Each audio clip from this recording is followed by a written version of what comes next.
Hello students, welcome back to our channel Guruji education. आज के video में हम सीखने वाले हैं लेसन नंबर 3 परमाणु एवं अणु के क्वेश्चन आंसर। आइए देखते हैं।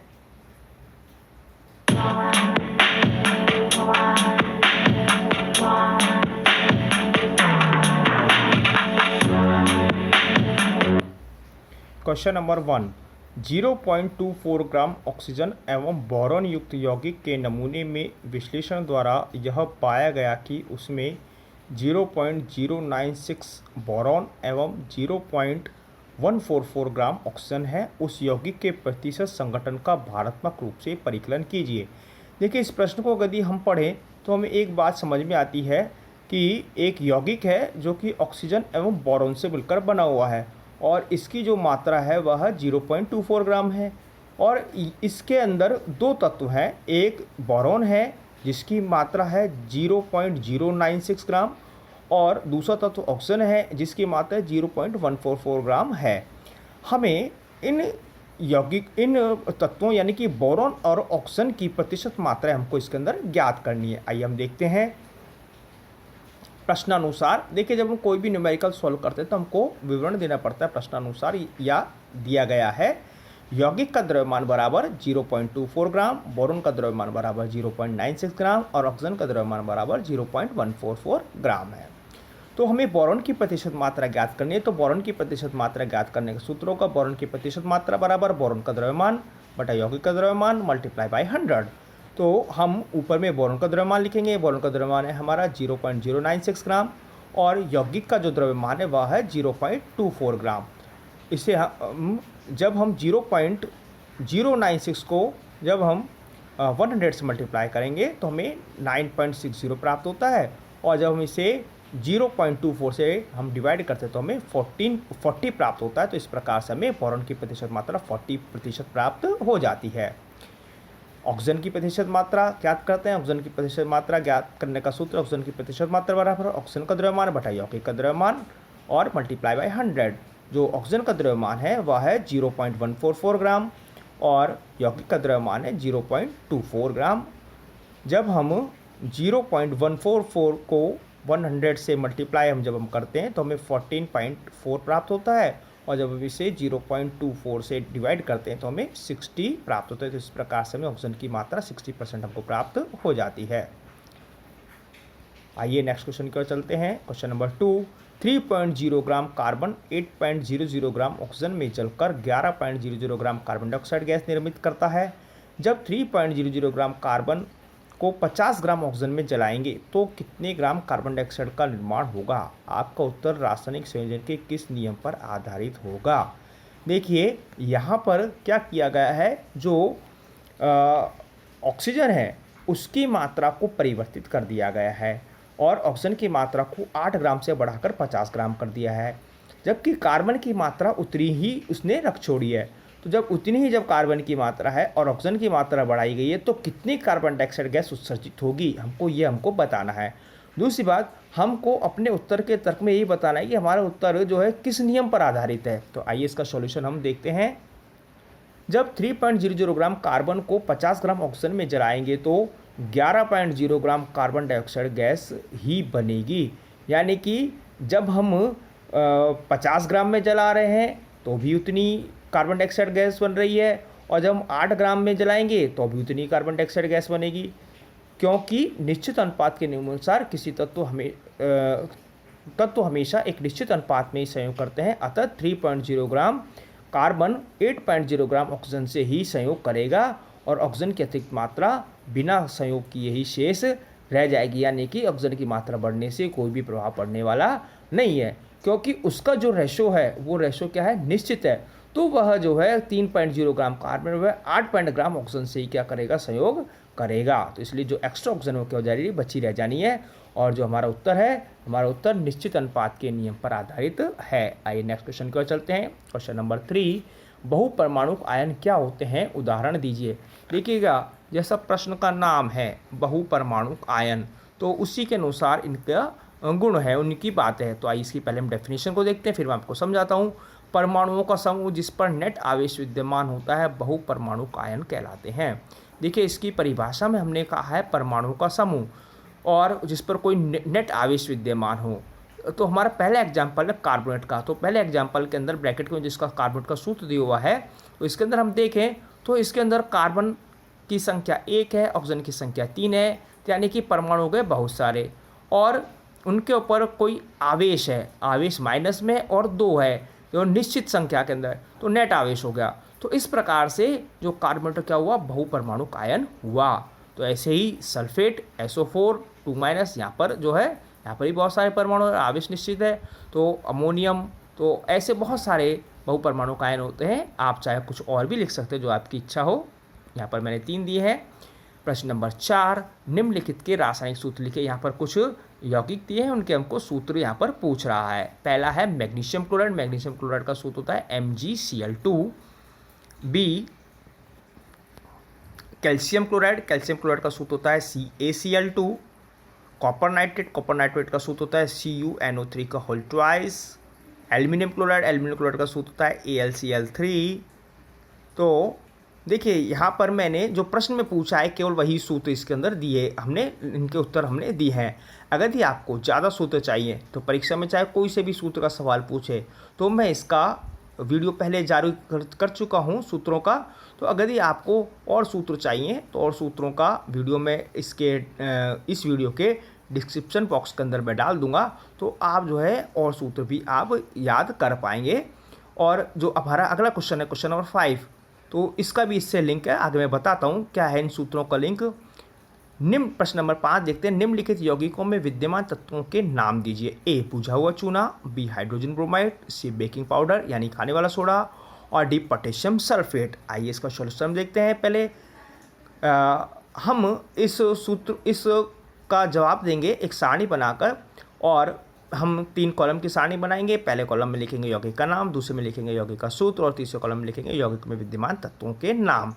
देखिए जो यौगिक है वह है बुझा हुआ चूना, और यौगिक का सूत्र है CaOH2। और जब हम इस सूत्र को यदि हम देखें तो इस सूत्र को देखने से हमें पता चलता है कि इसके अंदर कैल्शियम, ऑक्सीजन और हाइड्रोजन इस प्रकार से 3 तत्व हुए। और हाइड्रोजन ब्रोमाइड का यौगिक का सूत्र है HBr। और यदि हम इसको देखें तो हमें हाइड्रोजन और ब्रोमीन 2 तत्वों के बारे में जानकारी प्राप्त होती है। तीसरा है बेकिंग पाउडर, इसका सूत्र होता है NaHCO3। इसे सोडियम हाइड्रोजन कार्बोनेट भी कहा जाता है। तो इस सूत्र को यदि हम देखें हमें पता चलता है कि इसके अंदर सोडियम, हाइड्रोजन, कार्बन और ऑक्सीजन इस प्रकार से 4 तत्व हुए। और चौथा यानी D पोटेशियम सल्फेट, इसका सूत्र होता है K2SO4। और अगर इसको देखने से पता चलता है कि इसके अंदर पोटेशियम, सल्फर और ऑक्सीजन इस प्रकार से 3 इसके अंदर तत्व हैं। तो देखिए अभी मैं आपसे जिक्र कर रहा था, इस प्रकार से हमने इस क्वेश्चन को सॉल्यूशन कर लिया है। तो मैं आपसे जिक्र कर रहा था, तो अगर ही आप उन सूत्र वाले उसको देखेंगे तो आपको उन सूत्रों के अंदर मौजूद तत्वों के बारे में भी पता चल जाएगा, यानी कि वह सूत्र, वह यौगिक कौन कौन से तत्वों से मिलकर बना हुआ है। तो इसलिए उस सूत्र वाले वीडियो को जरूर देखें। क्वेश्चन नंबर 6, निम्नलिखित पदार्थों के मोलर द्रव्यमान का परिकलन कीजिए। देखिए मोलर द्रव्यमान हम बड़ी आसानी से ज्ञात कर पाते हैं जब हमें पता होता है उसका रासायनिक सूत्र। तो पहले कहा गया है एथीन का, तो यानी कि जो यौगिक के सूत्रों वाला केमिकल फार्मूला जो वीडियो है वो इस क्वेश्चन से भी रिलेटेड है। पहला है एथाइन। एथाइन का सूत्र इसके अंदर दिया हुआ है प्रश्न के अंदर C2H2। आइए इसका हम देखते हैं हल। तो हमको लिखना होगा, हम जानते हैं कि किसी पदार्थ का आणविक द्रव्यमान मोलर द्रव्यमान कहलाता है। जो पदार्थ का परमाणु द्रव्यमान हो या अणु का द्रव्यमान हो, जिसे हम आणविक द्रव्यमान भी हम कहते हैं, वह मोलर द्रव्यमान के बराबर होता है, लेकिन बस केवल यूनिट का अंतर होता है। तो कार्बन परमाणु का परमाणु द्रव्यमान बराबर 12 यूनिफाइड, हाइड्रोजन परमाणु का परमाणु द्रव्यमान होता है 1 यूनिफाइड। तो इनका योग हो जाएगा, तो हमें इसका आणविक द्रव्यमान पहले प्राप्त होगा। तो C2H2 का आणविक द्रव्यमान बराबर 2 इंटू कार्बन परमाणु का द्रव्यमान, हमने इसको 2 से मल्टीप्लाई इसलिए किया है क्योंकि एथीन के अंदर कार्बन के 2 परमाणु हैं, तो इसलिए हमने इसको 2 से मल्टीप्लाई किया है। और प्लस 2 इंटू हाइड्रोजन का परमाणु द्रव्यमान, चूँकि हाइड्रोजन के भी 2 हैं तो इसलिए हमने हाइड्रोजन को भी 2 से मल्टीप्लाई हमने कर दिया। तो इस प्रकार से हमें 2 into 12 plus 2 into 1 equals to 26 unified हमको प्राप्त होता है। तो जो एथीन C2H2 है इसका मोलर द्रव्यमान हुआ 26 ग्राम। आइए अगला देखते हैं सल्फर अणु S8। देखिए जो सल्फर का अणु होता है उसके अंदर सल्फर के 5 परमाणु जुड़ते हैं, 8 परमाणु जुड़ते हैं, 8 परमाणु, और ये 8 परमाणु जुड़ करके S8 जो कि एक रिंग के रूप में, एक रिंग शेप में ये व्यवस्थित होते हैं। तो अगर यदि आप इसका देखना चाहें कि इस प्रकार से एक सल्फर का अणु होता है जिसके अंदर परमाणु व्यवस्थित होते हैं, तो इसका भी मैं डिस्क्रिप्शन डाल दूंगा, डिस्क्रिप्शन बॉक्स के अंदर इसका चित्र में डाल दूंगा, तो आप इसको देख पाएंगे। तो इसका सॉल्यूशन हम करते हैं।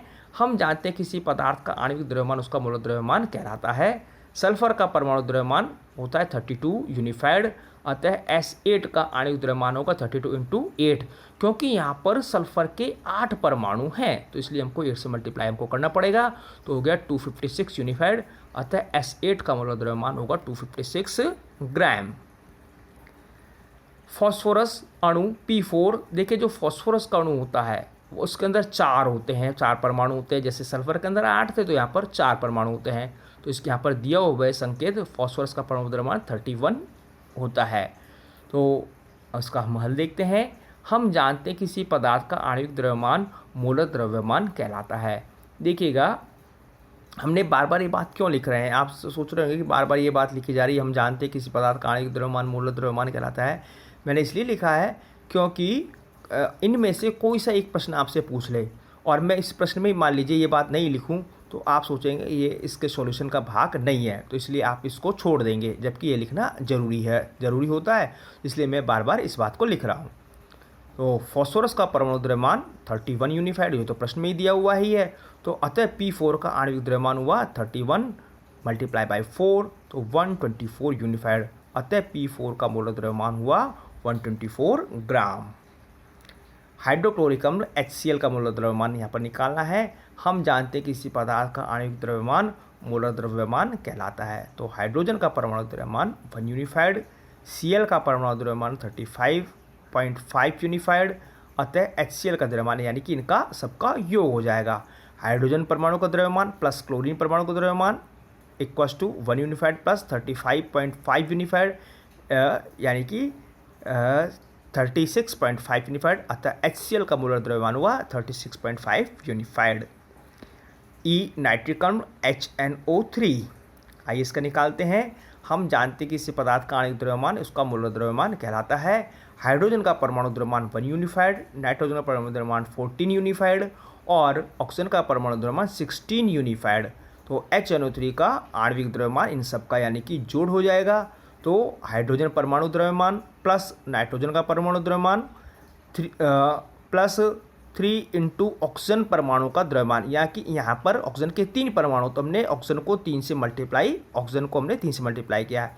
तो इस प्रकार से जब हम इन सबको हम ऐड कर देंगे तो HNO3 का 63 यूनिफाइड हमको आणविक द्रव्यमान प्राप्त होता है और HNO3 का मोलर द्रव्यमान 63 ग्राम होता है। निम्न का द्रव्यमान क्या होगा? 1 मोल नाइट्रोजन परमाणु, यहाँ पर मोल दिया हुआ है और इसका द्रव्यमान पूछ रहा है, यानी कि 1 मोल नाइट्रोजन परमाणु का द्रव्यमान यह पूछ रहा है। उत्तर हम देखते हैं इसका। हम जानते हैं किसी एक तत्व के परमाणु या यौगिक के एक अणु का द्रव्यमान उसका मोलर द्रव्यमान कहलाता है। देखिए चाहे कोई परमाणु हो, कोई यौगिक हो या अणु हो, तो उसका जो द्रव्यमान है तो वह उसका मोलर द्रव्यमान कहलाएगा। ठीक है, तो नाइट्रोजन का परमाणु द्रव्यमान 14 यूनिफाइड होता है, अतः 1 मोल नाइट्रोजन का द्रव्यमान हो गया 14 ग्राम। 4 मोल एल्यूमिनियम परमाणु, इसमें ब्रैकेट भी दिया हुआ है, एल्यूमिनियम का परमाणु द्रव्यमान 27, तो एल्यूमिनियम परमाणु द्रव्यमान 27 यूनिफाइड, अतः 4 मोल एल्यूमिनियम का होगा 27 × 4, तो इस प्रकार से 108 जो है ग्राम होता है, क्योंकि यहाँ पर 4 मोल हैं, तो इसलिए हम इसको एक यहाँ पर जो एक परमाणु को दिया हुआ है तो इसको हम जो 4 से मल्टीप्लाई हम कर देंगे। 10 मोल सोडियम सल्फाइट Na2SO3 का आणविक द्रव्यमान यहाँ पर हमको निकालना है। आइए देखते हैं। सोडियम का परमाणु द्रव्यमान होता है 23 यूनिफाइड, सल्फर का होता है 32 यूनिफाइड और ऑक्सीजन का होता है 16 यूनिफाइड। तो Na2SO3 का आणविक द्रव्यमान हुआ इन सब का योग।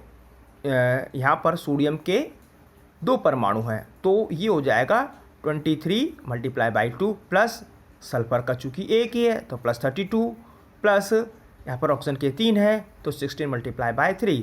तो इस प्रकार से 126 हमको इसका Na2SO3 का आणविक द्रव्यमान प्राप्त होता है। अतः Na2SO3 का 1 मोल 126 ग्राम होता है। Na2SO3 के 10 मोल जो है, चूँकि यहाँ पर 10 मोल है, ये तो अभी हमने जो निकाला है 126 ग्राम, ये 1 मोल का निकाला है, तो हमको इसको 10 से मल्टीप्लाई हमको करना पड़ेगा। तो इस प्रकार से हमें 1260 ग्राम प्राप्त होते हैं। क्वेश्चन नंबर 8, मोल में परिवर्तित कीजिए 12 ग्राम ऑक्सीजन गैस। अब यहाँ पर ग्राम में दिया हुआ है, इसको मोल के अंदर ये कन्वर्ट करवा रहा है। आइए इसको हम देखते हैं। देखिए, ऑक्सीजन गैस का आणविक द्रव्यमान जो है होता है 16 मल्टीप्लाई बाय 2 यानी कि 32 ग्राम। अतः ऑक्सीजन गैस का मोलर द्रव्यमान हो गया 32 ग्राम, चूँकि आणविक द्रव्यमान मोलर द्रव्यमान के बराबर होता है। तो प्रश्न अनुसार ऑक्सीजन का द्रव्यमान हुआ 12 ग्राम, क्योंकि प्रश्न में दिया हुआ है 12 ग्राम दिया हुआ है। तो हमको मोलों की संख्या ज्ञात करनी है। तो मोलों की संख्या बराबर होगा, का सूत्र होगा मोलों की संख्या बराबर तत्व का दिया गया द्रव्यमान बटा मोलर द्रव्यमान। तो मोलों की संख्या यहाँ पर तत्व का जो द्रव्यमान दिया गया है 12 ग्राम दिया है और जो मोलर द्रव्यमान है हमने ज्ञात किया है वो है 32 ग्राम। जब हम 12 को 32 से डिवाइड करते हैं तो हमें 0.375 मोल हमको प्राप्त होते हैं।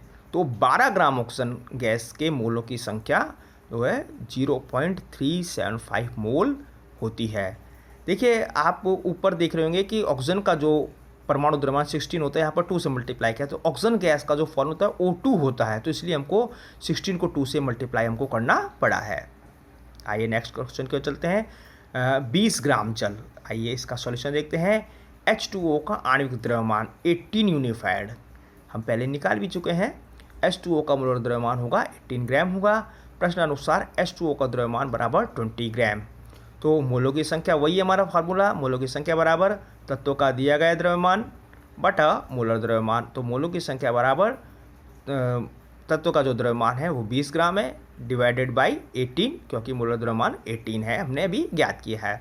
तो जब हम 20 को 18 से डिवाइड करते हैं तो 1.11 मोल हमको प्राप्त होते हैं। तो 20 ग्राम जल में मोलों की संख्या जो है 1.11 मोल होती है। देखिए, जो मोल है ना, ये संख्या है, ये कोई ग्राम वगैरह ये नहीं है। तो ग्राम वजन है और जबकि ये क्या है, संख्या है। तो 20 ग्राम जल में इतनी संख्या, इतने मोल जो हैं इसके, यानी कि 1.11 मोल होते हैं H2O के। आइए देखते हैं 22 ग्राम कार्बन डाइऑक्साइड। तो CO2 का आणविक द्रव्यमान जो है 44 यूनिफाइड, CO2 का मोलर द्रव्यमान 44 ग्राम। तो प्रश्न अनुसार CO2 का द्रव्यमान जो है 22 ग्राम है। तो हमको इसके मोलों की संख्या ज्ञात करनी। फॉर्मूला हमारा वही है, मोलों की संख्या बराबर तत्व का दिया गया द्रव्यमान बटा मोलर द्रव्यमान। तो मोलों की संख्या यहाँ पर तत्व का द्रव्यमान है 22 ग्राम और जो मोलर द्रव्यमान है वो है 44। तो जब हम 22 को 44 से डिवाइड करते हैं तो 0.5 मोल हमको प्राप्त होते हैं। तो 22 ग्राम CO2 में मोलों की संख्या है 0.5 मोल होती है। क्वेश्चन नंबर 9, निम्न का द्रव्यमान क्या होगा। यहाँ पर द्रव्यमान हमको ज्ञात करना है। आइए देखते हैं हम।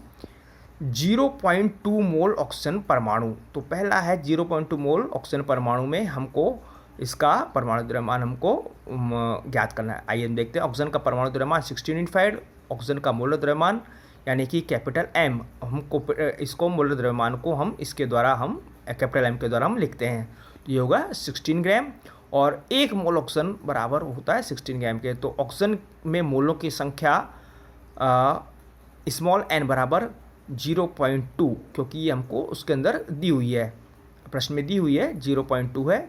तो इसका जो द्रव्यमान हुआ वो होगा स्मॉल m बराबर मोलर द्रव्यमान इंटू मोलों की संख्या, यानी कि जो यौगिक है, तत्व है, कुछ भी है, उसका जो टोटल द्रव्यमान होगा वो मोलर द्रव्यमान का और मोलों की संख्या का गुणनफल होता है। तो यहाँ पर जो मोलर द्रव्यमान है वो 16 है और मोलों की संख्या 0.2 है। तो इस प्रकार से हमें 3.2, जब इनको मल्टीप्लाई कर 3.2 ग्राम को प्राप्त होता है। अतः 0.2 मोल ऑक्सीजन परमाणु का द्रव्यमान 3.2 ग्राम होता है। आइए देखते हैं H2O का आणविक द्रव्यमान। H2O का तो आणविक द्रव्यमान 18 यूनिफाइड है और H2O का मोलर द्रव्यमान जो है 18 ग्राम है और एक मोल ऑक्सीजन होता है 16 ग्राम के बराबर। और H2O का मोलों की संख्या प्रश्न में दी हुई है 0.5। तो द्रव्यमान स्मॉल m बराबर मोलर द्रव्यमान इंटू मोलों की संख्या। तो हमारा यहाँ पर द्रव्यमान हमने ज्ञात किया है, मोलर द्रव्यमान 18 है और यहाँ पर मोलों की संख्या दी हुई है 0.5।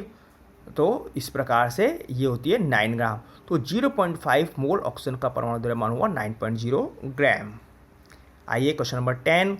16 ग्राम ठोस सल्फर में S8 अणुओं की संख्या का परिकलन कीजिए। देखिए S8 की संख्या जो है यहाँ पर कितनी दी गई 16 ग्राम है। तो हमको इसके अणुओं की संख्या ज्ञात करनी है। कह रही कि S8 के 16 ग्राम में कितने मॉलिक्यूल्स हैं। आइए हम इसको निकालते हैं, इसका सॉल्यूशन देखते हैं। सल्फर का परमाणु द्रव्यमान होता है 32 यूनिफाइड, अतः S8 का आणविक द्रव्यमान इनका मल्टीप्लाई हो जाएगा, यानी कि 32 मल्टीप्लाई बाई 8, चूँकि इसके 8 परमाणु होते हैं। तो ये हो गया 256 यूनिफाइड, अतः S8 का मोलर द्रव्यमान हो जाएगा 256 ग्राम। तो S8 अणु का दिया गया द्रव्यमान जो है वो 16 ग्राम है। तो हमें क्या ज्ञात करनी है, मोलों की संख्या। और मोलों की जो संख्या होती है उसका फॉर्मूला होता है दिया गया द्रव्यमान बटा मोलर द्रव्यमान। ठीक है, तो एक हमको अवोगाद्रो स्थिरांक और चाहिए होता है। तो अवोगाद्रो स्थिरांक जो होता है वो होता है, या इसको हम अवोगाद्रो संख्या भी कहते हैं, 6.022 इंटू 10⁻23। देखिए इस संख्या को आप याद कर लीजिएगा, इस मान को याद कर लीजिएगा, क्योंकि एक प्रश्न इसके नाम से भी आता है कि अवोगाद्रो संख्या का मान लिखिए या अवोगाद्रो स्थिरांक का मान कितना होता है। तो एक नंबर का प्रश्न आता है तो ये आपको याद होना ही चाहिए। कहीं कहीं प्रश्न के सॉल्यूशन में दे भी देता है तो नहीं देता है, तो अगर ये प्रश्न ये पूछा तो हमको ये याद होना ही चाहिए। तो हमने मोलों की संख्या ज्ञात करनी है, तो हम क्या करेंगे, फॉर्मूला हमारा वही है। तो दिया गया द्रव्यमान बटा मोलर द्रव्यमान, तो 16 डिवाइडेड बाई हमारा 256 ग्राम। आइए इसको हम देखते हैं आगे। तो ये हमारा हुआ 16 ग्राम, यानी कि S8 में अणुओं की संख्या मोलों की संख्या गुणा अवोगाद्रो संख्या। मोलों की संख्या हमारी है 16/256। मोलों की संख्या हमारी थी जो हमने अवोगाद्रो स्थिरांक से लिखी थी 6.022 इंटू 10⁻23।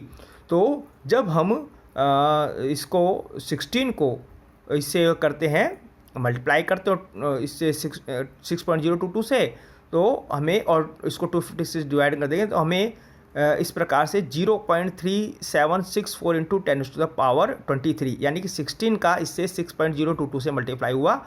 तो इस प्रकार 16 ग्राम S8 में अणुओं की संख्या हुई 0.3764 इंटू 10⁻23।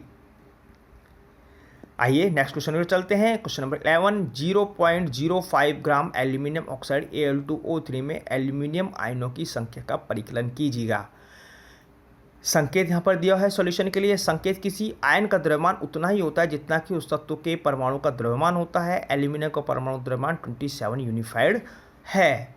देखिए परमाणु का द्रव्यमान और आयन का द्रव्यमान का मान बराबर है, और तो इसका मतलब क्या हुआ, एल्यूमिनियम का परमाणु द्रव्यमान 27 यूनिफाइड दिया हुआ है, तो जो एल्यूमिनियम आयन है तो उसका भी द्रव्यमान हुआ 27 ही होगा। आइए इसका सॉल्यूशन देखते हैं। Al2O3 एल्यूमिनियम ऑक्साइड का आणविक द्रव्यमान, इन सब का क्या हो जाएगा, जोड़ हो जाएगा।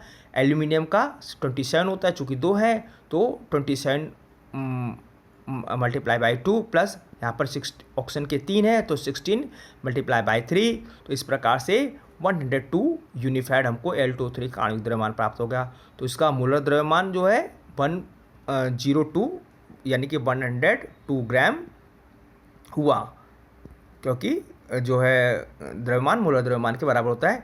तो Al2O3 का दिया गया द्रव्यमान जो है m है, ये उसको हम स्मॉल m से बताते हैं, तो ये है 0.05 ग्राम। और अवोगाद्रो संख्या हमको पता ही है, ये होती है 6.022 इंटू 10⁻23। हमें इसके मोलों की संख्या ज्ञात करनी है। इसी मोलों की संख्या का फॉर्मूला हमारा वही जो हमने पिछले क्वेश्चन के अंदर देखा था, मोलों की संख्या बराबर दिया गया द्रव्यमान बटा मोलर द्रव्यमान। तो जो हमारा दिया गया द्रव्यमान है वो है हमारा 0.05 ग्राम, जो कि हमने क्वेश्चन से लिया है, और मोलर द्रव्यमान हमने ज्ञात किया है। मोलर द्रव्यमान हुआ है जो है हमारा 102। तो Al2O3 में अणुओं की संख्या, मोलों की संख्या गुणा अवोगाद्रो संख्या। तो मोलों की संख्या हम अभी निकाल चुके हैं, ये हमारी है 0.05 ग्राम अपॉन 102। इसको हम अवोगाद्रो संख्या यानी कि 6.022 से 6.022 इंटू 10⁻23 से मल्टीप्लाई जब हम कर देंगे, मल्टीप्लाई हम करेंगे, तो जब हम इसको मल्टीप्लाई करते हैं तो जो है हमें यानी कि 6.022 को हम इससे, तो हमने इसको मल्टीप्लाई किया, तो मल्टीप्लाई जब हम करेंगे तो हमें इस प्रकार से 0.003011 हमको ये प्राप्त होता है। क्योंकि हमने देखिए पहले इसको 0.051 है, इसको हमने इससे डिवाइड हमने किया और डिवाइड करने पर हमको ये प्राप्त हुआ, यानी कि 0.0005 प्राप्त हुआ। इसको हमने 6.022 से इसको हमने मल्टीप्लाई किया और ये 10⁻23 हमारा एज इट रह जाता है। तो आयनों की संख्या जो हमको प्राप्त होती है वो होती है 0.00311 इंटू 10⁻23 हमको आयनों की संख्या, एल्यूमिनियम के आयनों की संख्या प्राप्त होती है। जो Al2O3 एल्यूमिनियम है, इसके एक अणु में 2 एल्यूमिनियम आयनों से बना हुआ है, यानी कि जो एक एल है वो कितने से बना हुआ है, 2 से बना हुआ है। अतः एल्यूमिनियम के आयनों की संख्या को हम क्या करेंगे, इससे 2 से हमको इसको मल्टीप्लाई हमको करना पड़ेगा जो अभी हमने प्राप्त किया है। तो ये हमारा हुआ 2 इंटू 0.00311 इंटू 10⁻23। तो इसका हम जब हम इससे 2 से मल्टीप्लाई करेंगे हम, तो हमें 0.006022 इंटू 10⁻23 हमको प्राप्त होता है। तो इसका सॉल्यूशन और आगे मैं इसको बताता हूँ आपको।